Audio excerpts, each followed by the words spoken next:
So what the scope of this discussion is how do we reform education to embrace new technology and equip our kids and adults with the skills that they and the country need to succeed. So I think let's just start straight away and we'll take questions sort of in groups of three. Our panelists will answer and then we'll essentially go again, basically. So does anyone want to kick us off? 10 years ago, I asked the Festival of Ideas about schools being mainly academic institutions for kids who are going to achieve well and go on to higher education. The funds to further education have been reduced over the years. Why don't we do something innovative in our schools, such as they do in Germany, where there's a parity between academic and practical skills, and there's very good apprenticeships, which we haven't got in this country. We do kids that are less academic a total disservice during their years of education, and it ought to change, but hasn't. Awesome, and we'll take two more and then we'll answer. Yes.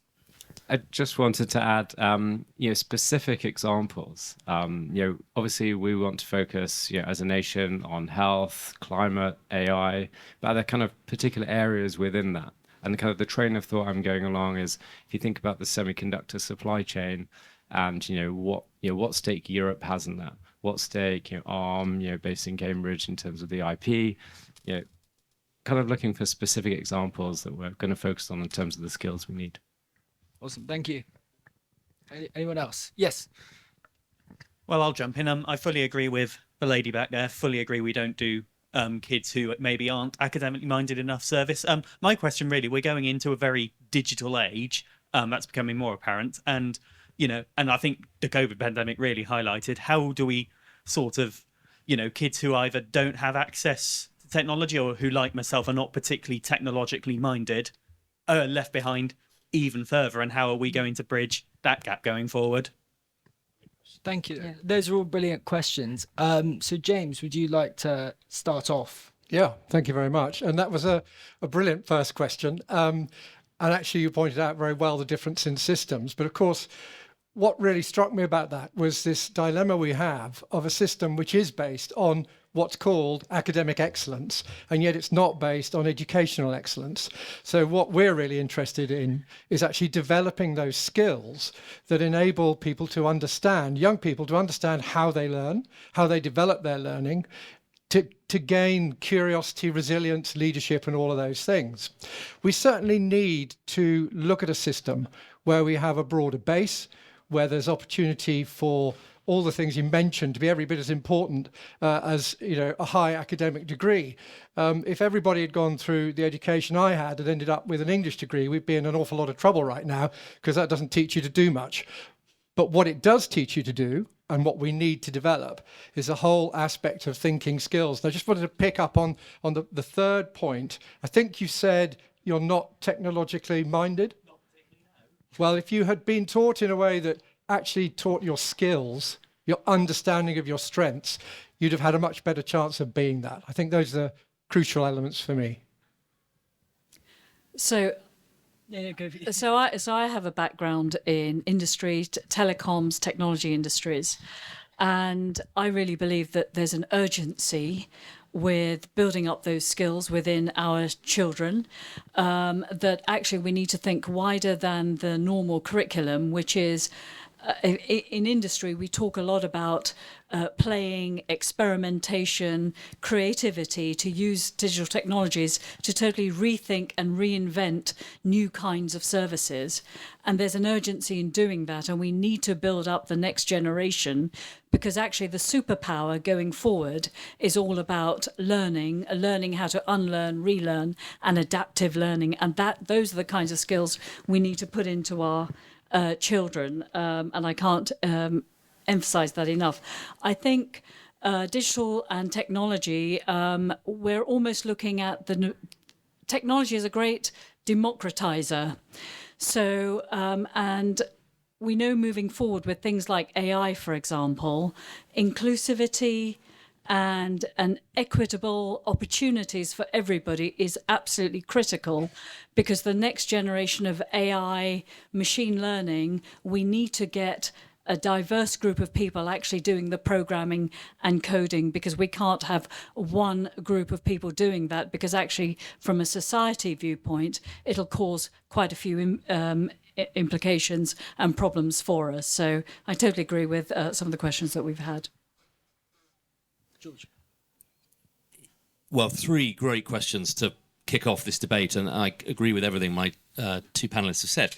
Let me just set the scene and then deal with the three. I mean, the reason I'm here, the reason this I think is so important, is that from a point of view of political economy, not for many, many decades, possibly even over a century, have we had a point at which the mismatch between the incredible opportunities that are being created and the vast majority of people in this country has been so wide in terms of skills. And I personally think quite a lot of the Brexit vote was a roar of discontent with our own model of domestic political economy. In my patch in mid-Norfolk, 40 miles from Cambridge, one of the most exciting cities in the world, a big part of that Brexit vote was a rejection of a model of get rich quick, big tech, big data, big government capitalism down the road that is almost impossible to access for rural mid-Norfolk residents and seems like a different world. So we have a huge political problem. We also have a huge economic problem. We're not yet properly set up to really harness this extraordinary opportunity. And when I say extraordinary opportunity, I genuinely think this is, in the next 10, 20, 30 years, the world has got to rapidly find new energy sources, double world food production on the same land area with half as much water and energy, deal with pandemics, tackle population health. And there is a vast amount of money being deployed. And this country is very good at solving those problems and has the deep science base and the technology base. This could be a golden era if we properly globalized, tackled those problems, turn the city round from funding derivatives to funding proper value-adding innovations. We could genuinely be on the cusp of a new era, and that's why I'm doing what I'm doing in politics. But I think the skills piece is one of the biggest challenges. Bluntly, there's plenty of money, there's plenty of science. And I think that the way I describe the problem is we have some old problems and some new problems. First of the old problems I describe is we have some terrible base education in our country, whole communities, generations of kids held back by terrible basic education. If I tell you that 55% of high schools in Norfolk cannot get 5 C grade GCSEs, average, that is shocking. It's a disgrace. We'll never be a global science superpower with that. So that is really key. Second problem, old problem we've had for 100 years, is that we've venerated the classics. We've incubated a generation of global leaders at places like Eton and Oxford reading ethereal subjects, and we've massively undervalued science, technology, research and engineering, despite the fact that our scientists, researchers, technologists and engineers have created the vast amount of value in this country in the last 150 years. How weird is that? And I think the third problem is the pace of technology is coming, and whether it's... I'm the minister responsible for the industries of tomorrow: life science, space, agri-tech, robotics, quantum, fusion. I'm actually not responsible for AI, as it happens, but if you look, as we're doing, at those sectors over the next 10 years and mapping what new jobs they're going to create, what new skills they need, it's the thick end of 750,000 new jobs over the next 10 years. Now, quite a lot of those, we don't quite know how many yet, you can probably get from your own population by retraining people and making sure that people leaving school and college are ready for it. And quite a lot we're going to have to attract internationally. So that's how I describe the three problems, and I think the three questions speak brilliantly to them. Madam, your question, I saw you, I was worried you were shaking your head before I'd even finished, but I completely agree with you on the importance of the vocational piece. I don't think we're there, but let me finish. I happen to think that actually in the last 10, 15 years, we have made the first steps of some progress. We're not there yet. Well, we have a very different economy from Germany. We're paying the price for 45 years of fetishizing financial services. 72% of Swiss graduates go into industry. Now, we have a fertile balance at the other end. We have a very entrepreneurial bunch of young people starting companies, which other countries look at and say, we love that. I am proud that we've created 300, 400,000 odd apprenticeships. They're not the apprenticeships of old. They're not the deep, big, strong industrial 1950s apprenticeships, partly because we don't have the big, strong, deep industries that we had then. And I think we've got to go a lot further. And the truth is we partly raided the FE budgets to fund quite a lot of the apprenticeship programme. I think we are getting there. And if you look, we're getting tantalisingly close to T-levels, linking to apprenticeships, linking to the new industries, rather better than the old. And certainly I go around and see universities clustering brilliant apprenticeship level programs with industry in space, in AI, in life science. So it's not as bad, I think, as you think, but I agree it's not perfect yet. On the digital piece, this is huge, and I think it goes right back to schooling.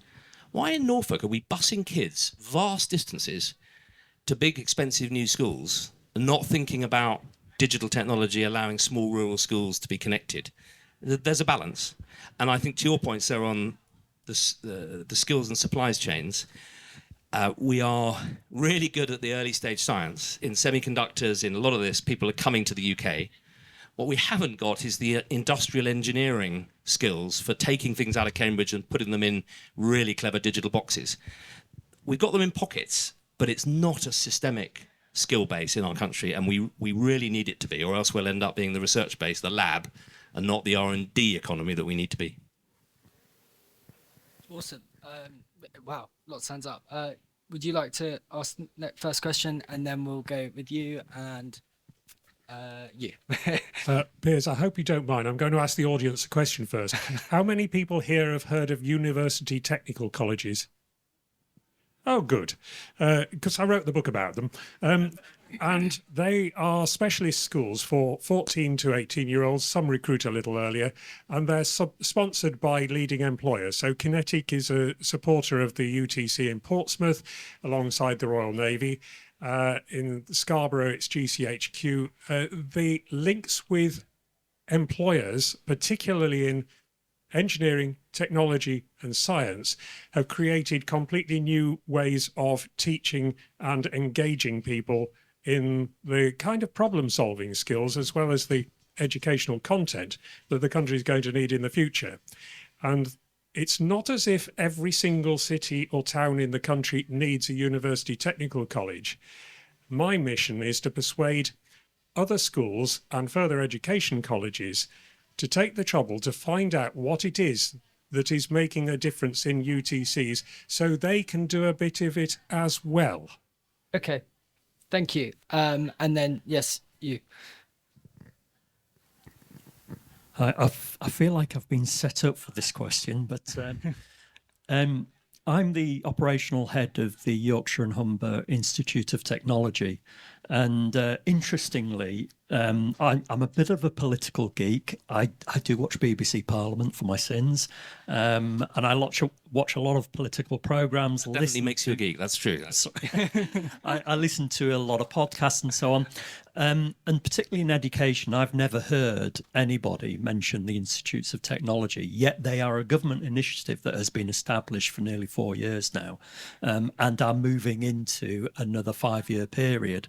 And they do something very similar to what you do, particularly concentrating around further education. So it's those 16 to 18-year-olds.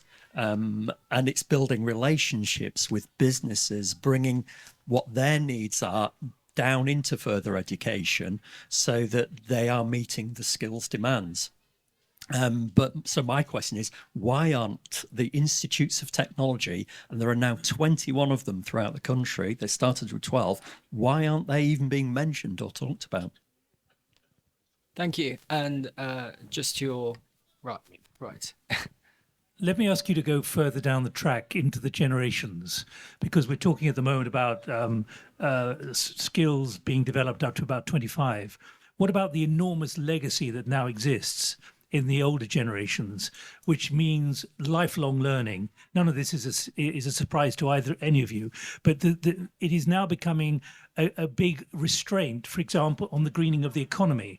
People are fearful of losing their jobs because they're worried that they won't be skilled up. In other words, you've got a legacy of age, particularly, where the age can provide labour, but isn't necessarily equipped to do it anymore. In other words, it's not just about the under 20s, 25s, 30s. Thank you very much. George, would you like to go first on this one? Yeah, I'll be brief. They're really great questions. The UTCs are doing God's work, and I think, Madam, you should have a chat, because the UTCs are the sort of core building blocks of that vocational, industrial, educational career path that is rather better than people think, but not yet perfect. And I think they're doing great work. And similarly, the Institutes of Technology, and it's a brilliant challenge. We spoke a bit earlier about it.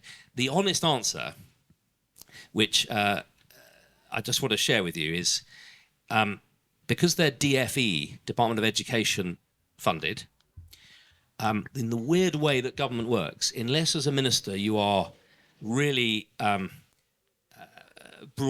across your subject, across all departments, ministers, civil servants will only brief their ministers about the things that they're responsible for. So, weirdly, as a minister for science, research, technology and innovation, I've not had any civil servant mention these institutes to me. Now, I know what great work they do, because every other Friday I go around the country on a cluster tour and I see them.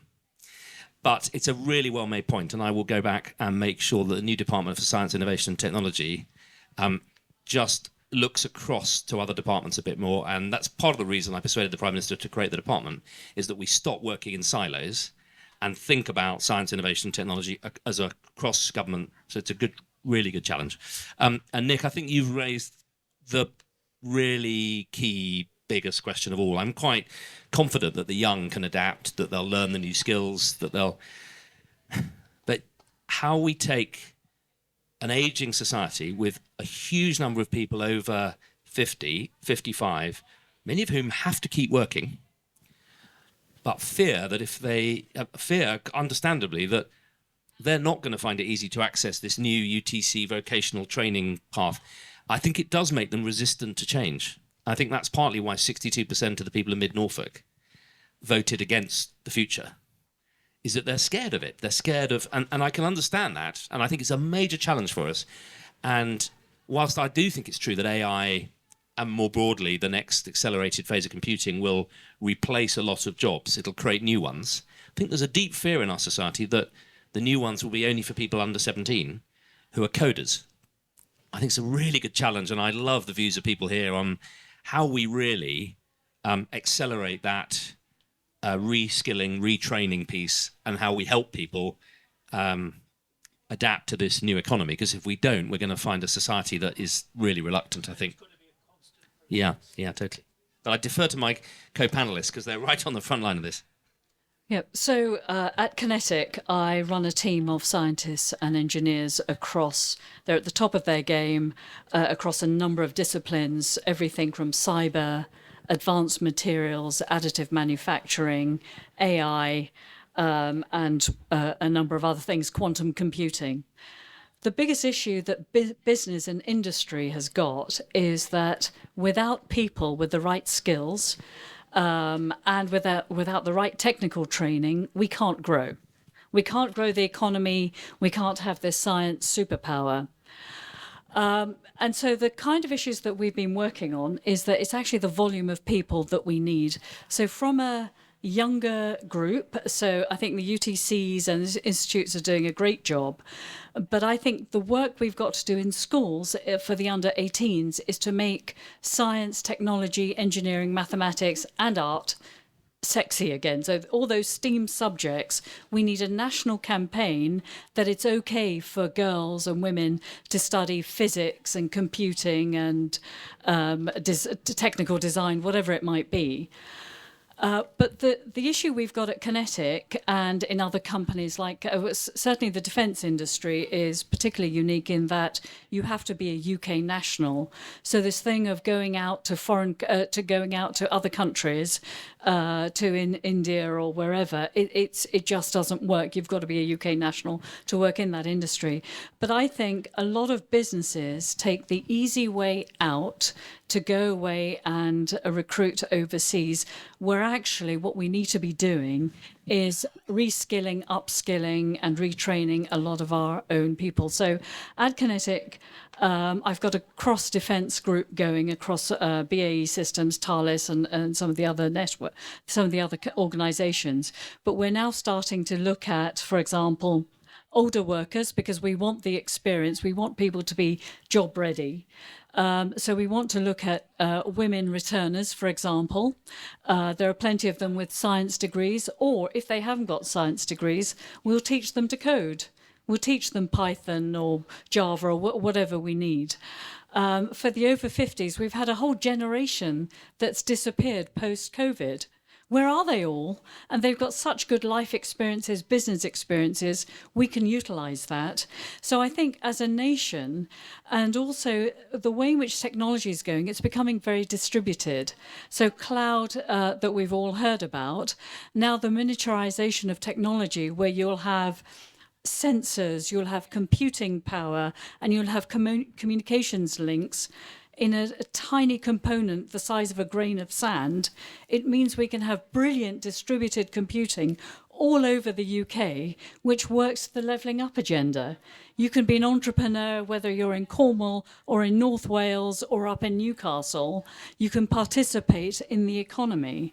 So really, I think we've got to start thinking about our economy and our science and tech base in a very different way, and also mobilising and energising the whole nation to actually get behind this and to start thinking about jobs and careers. Because a lot of the jobs that we're talking about, AI jobs aren't going to disappear, but they'll be reinvented.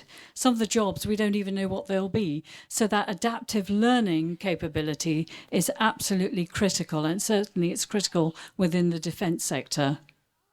Thanks, Saba. And James, do you want to add in? Yeah, I mean, I'm principally concerned about losing people before they're 16. There's great examples we're hearing about older people, about older students, but for me, why is it we just don't understand how important creativity is in education? You know, if you are a creative person, you solve problems, you create connections, you will be a human in the AI world. And if you have these portable skills, if you learn in a way that enables you to develop your understanding of a whole range of different subjects, you have a much better chance of meeting what you've got coming up to you. So let's take one very simple example. We talk a lot about scientists, and yet we insist on examining them and qualifying them through endpoint assessments, rather than saying, actually, there's a lot of practical and project-based learning they can do, where they can learn resilience, where they can learn to collaborate, where they can learn all of these skills. Anyone else who's had the joys of GCSE teaching like I've had will suffer from what I did, which is a sort of collective amnesia of students over 6 weeks of the summer, where everything you taught them for examinations magically disappeared by the time they turned up to do A-levels. And that's because it's just short-term memory stuff. Creativity, collaboration, understanding your own learning. If we get that right, then the other things that the panel are talking about have half a chance. And it's only half a chance because we don't put enough money into it. You know, the budget for education is pitiful. If we don't actually invest in education, we're going nowhere. And there's kind of one interesting thing to kind of summarize. You mentioned the, technical skills, and the future is tech, but what about people who maybe aren't thriving with more sciencey subjects? I mean, I can say myself, I got a BC in science GCSE, but I think exactly the creativity and how do we reshape assessment to reward, the frameworks and creativity when approaching a problem rather than regurgitating a biology textbook. But anyway, does anyone have any points they'd like to build? Yes, can we get a mic, please? Thank you. This is just further to that, and it's just, what does the panel think the humanities have to offer in this levelling up agenda? I appreciate this is all very focused on like STEM, and that is obviously very valuable to the economy. But, and I'm from a humanities background, there seems to be a devaluing of the quality and contribution humanities degrees bring in national debate on skills and levelling up. And I just wondered what the panel would like to contribute on this. That's a great question. Would anyone else like? Yes. Hello. My question tacks nicely onto the one that we've just had. I don't think we're paying enough attention to learners' mental health. And I believe that's the case in school. And Saba mentioned it slightly, and James certainly did. And when we get into adult life, I think there's a great fear of failure. And if young people don't get to university, that 50%, what do they do with themselves? Are they rejected? Are they not really part of society? Until we start looking at a rounded curriculum and a rounded life after school and after university and paying attention to mental health at all the ages, we actually waste a lot of our skills and we won't level up. That's a really great question. Is there anyone else? So you were talking a lot about inequality in education, and you mentioned in your constituency problem in Mid Suffolk where students, I think, was it in Norfolk, sorry, in Norfolk, was it CCC? Was it struggled to get? I can't remember the exact what you said, but it was struggling definitely. And I've been to quite a couple of these today. I've been here all day. And definitely inequality in education has definitely been something that's come up again and again. And so I guess for the panel, what can we do about that? Because it's particularly important for skills to make sure that everyone benefits from those skills. And also, I suppose, as a minister, what are you doing about that as well? Thank you. Are you okay taking 4 and then answer? Perfect. Yes, you, sir. Really, just to echo there, it's for me, what are the really big things that we can all get behind and actually make happen? I hear a lot of the things being repeated over many years. So I'm going, okay, what needs to happen? What are we going to get behind and what are we not going to do? And have the courage to say, we've heard you, but we're deciding actually not to do it. So a few things that I've seen other countries do extremely well. First, they've recognized the biggest determinant of what human's going to do in their 30s, 40s, 50s is what happens in the first 6 years of life. There's recognition, pie chart. They didn't invest in it, so they've changed. So what is this country doing to it? Second is human, to the ladies part there. They said the biggest stresses in life, relationships and financial. So are we going to do anything to take that off the table or not? Because now chronic stress has shown a really big part of health impacts and everything. And are we going to address that and put it on the table, or are we just going to ignore it? And then third, when are we going to say, actually, what is the role of education, and how are we going to have it integrated that it's not just in schools? There's the role of parenting. So again, back to 2 pie charts. What happens in schools? A little bit of it. What they read in media, peer-to-peer learning, and all of this has such a huge impact. And then this 4th part is skills of you got to have a love of learning, and we're squeezing the juice out of them. And so I go, but what's the big things we're really going to get behind is really my question, because we don't have the resource, time, energy to do all of them. And I'd love to hear what we view as the biggest things to get behind. Absolutely. Those are all really excellent questions. Saba, are you happy to start with that? Okay. I mean, on the issue of humanities and why it matters, in a lot of tech, we're now looking at a lot of human-centered design and that machine-human interaction, especially with robotics and autonomous systems. You've got to have that ease of use, rather like Apple have cracked it. You take a phone device out of a box and it's ready to go and it's very intuitive. But I think there are other issues around AI, which is that what you don't want is you need to have a very diverse mix of people in the age of algorithms, writing those algorithms, being engaged and creating ethics around it. Because what you don't want, for example, is racial profiling.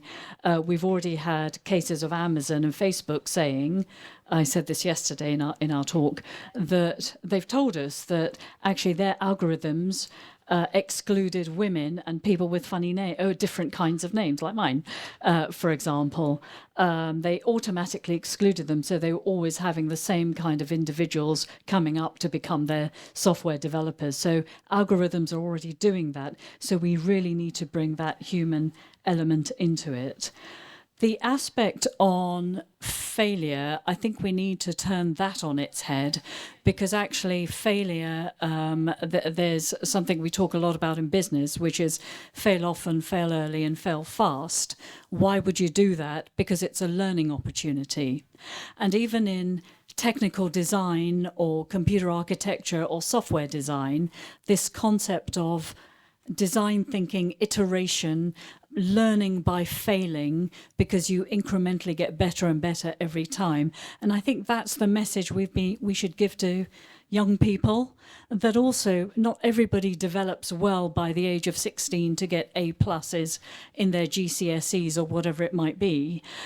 So we've got to understand and accommodate people that they develop at different stages, and they have opportunities at different stages in their lives. So we need to become much more accepting of that, but also have the narrative that failure is a learning opportunity. What did you gain out of it? What did you learn? And how can you actually apply that in your life? And that's being used in computer models and redesign of new types of products and services.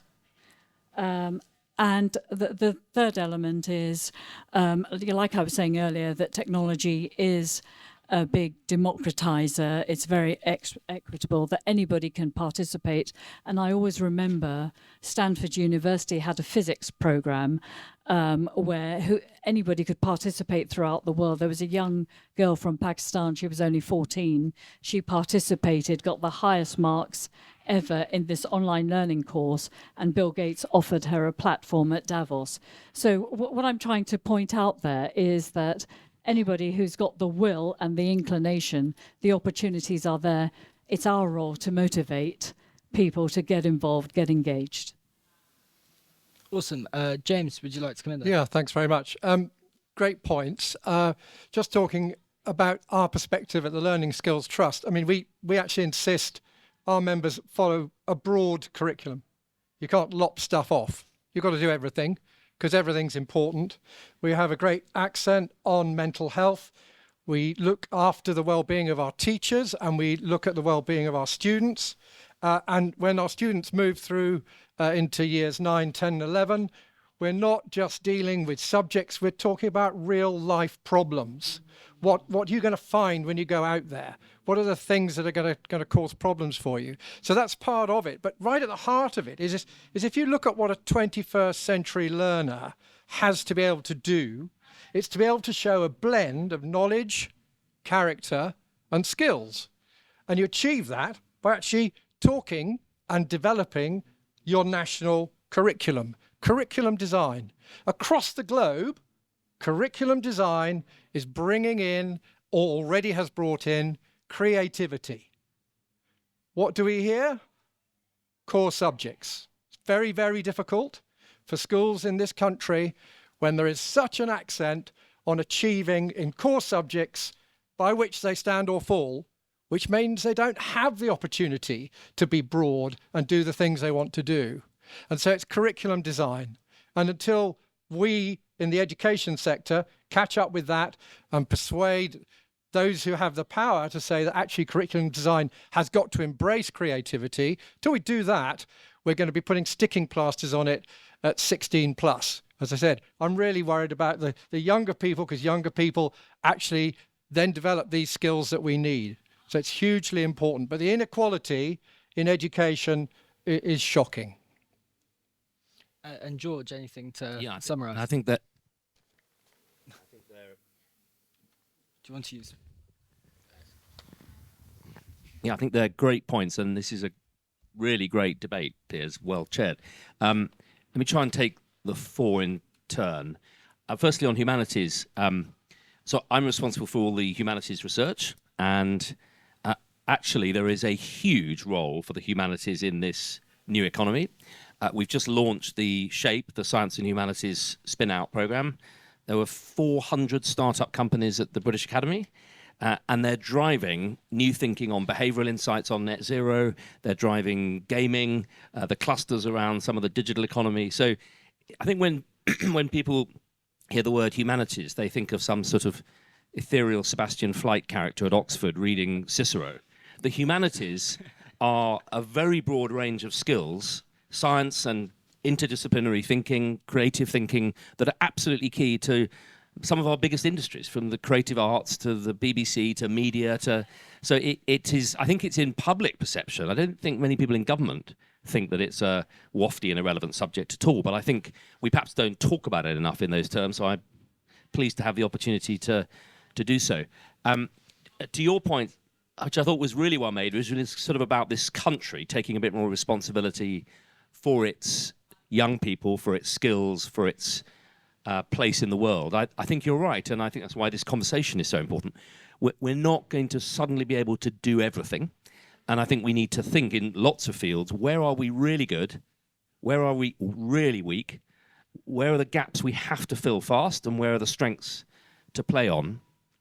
And I think too often we have that at a sort of ethereal level in government and the TV studios. We don't bring it down locally enough to the places in which most people's education is shaped and their lives and their careers are shaped. And I think the mismatch between the skills conversation and the curriculum conversation held in the hallowed corridors of the educational establishment and DFE, and what the Yorkshire economy needs, what the people of Yorkshire want.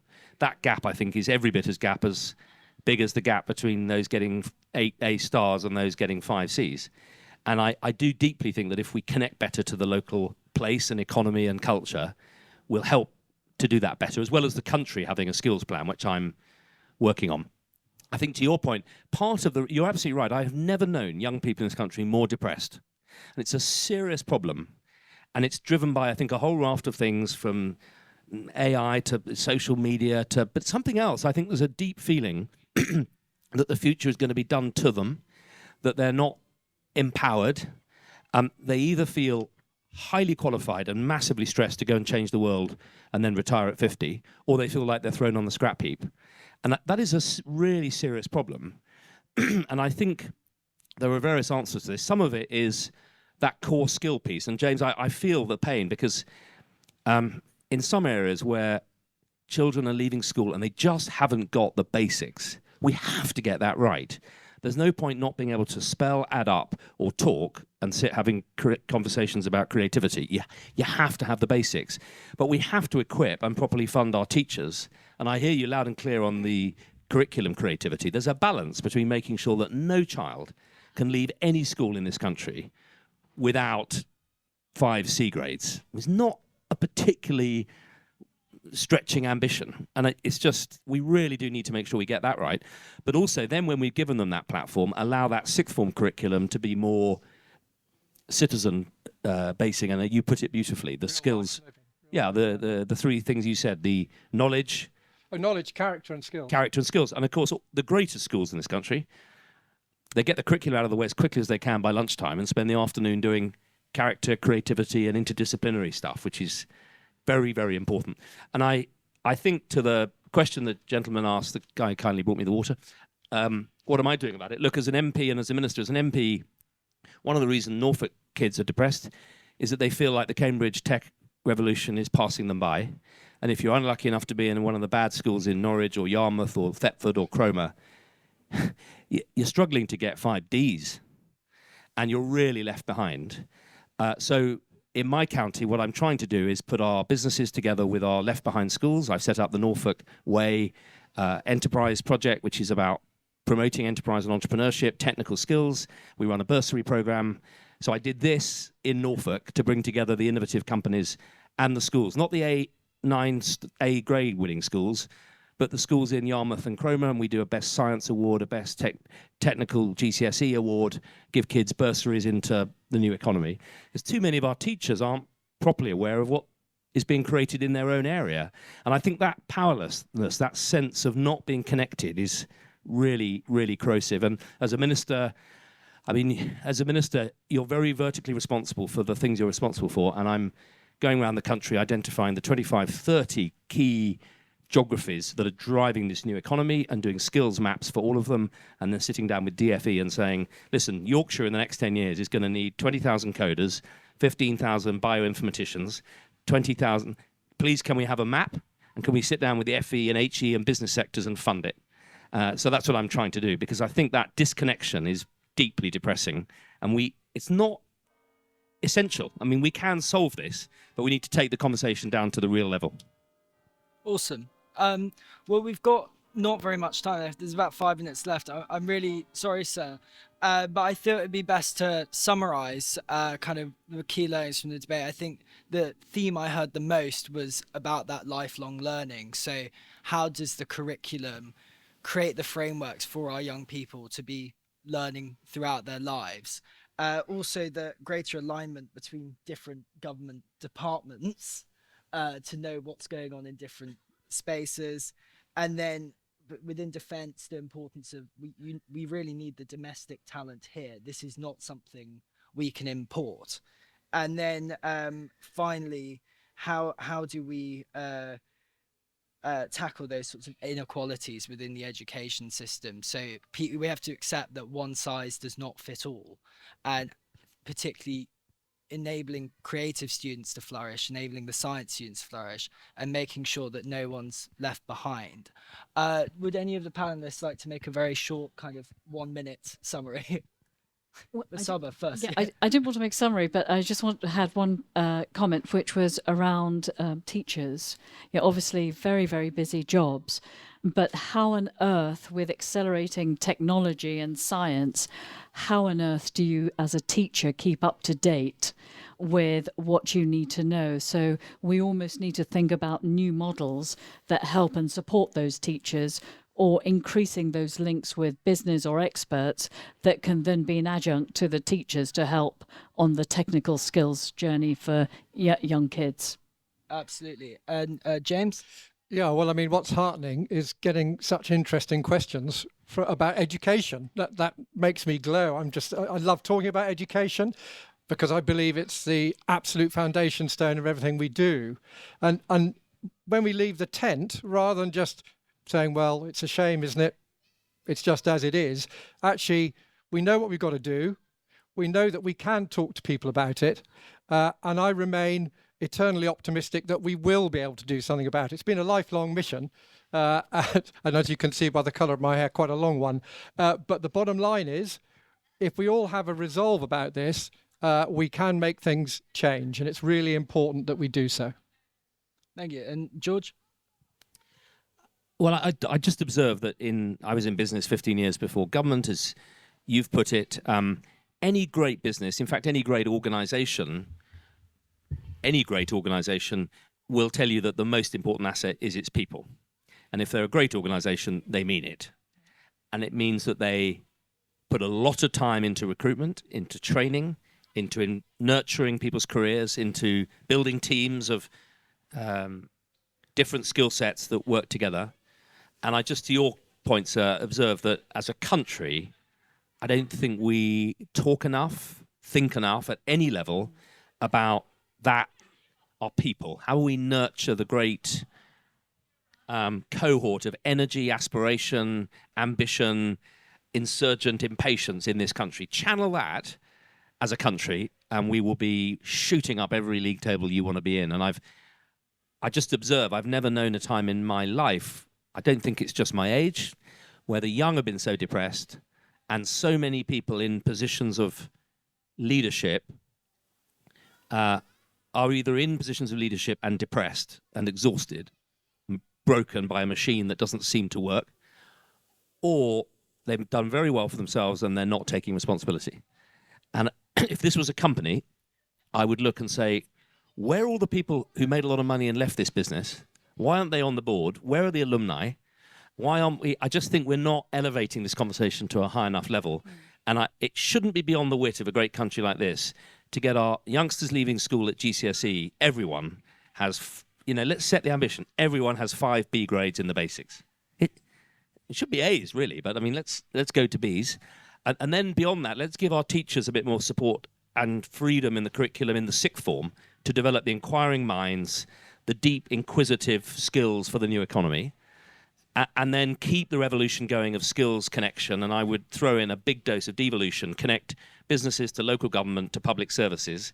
And I think the Yorkshire economy, the Manchester economy, the South West economy, the East Anglian economy will drive a new economy, and people in the Treasury can just put their feet up and take the credit for it, rather than try and control it all from the top, which I think drives powerlessness and, in the end, depression and exhaustion. So I think it's a really important debate, Piers, to finish with, and thank you for chairing it as one of our younger trustees so adeptly.